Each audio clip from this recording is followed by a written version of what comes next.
We really need to talk about Europe, NATO, and Russia and the transits that are affecting them in the coming few months.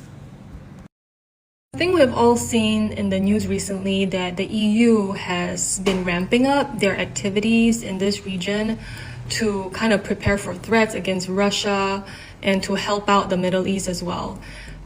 So in my previous reels, I've already mentioned that Saturn and Neptune were conjunct. When they were conjunct, they were running through Paris all the way down to Barcelona and Africa and stuff like that. So I just want to focus on the EU region for now, because the last time Saturn and Neptune were in Aries, it was the collapse of the Soviet Union. Okay, because Neptune is about dissolving, right? Dissolving structures, and Saturn represents structures, and they're in the sign of Aries. So it's really about, a new world order. Okay, so what's going to happen to NATO and the associated nations will be very interesting. And not to forget, we also have Pluto in Aquarius running through this part of the region as well.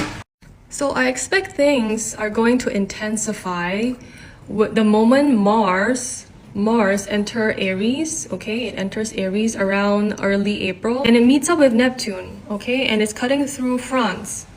It's cutting through France, and it's probably going to meet up with Saturn as well. So Mars and Saturn together, the home sign of Aries, there's going to be some tension here.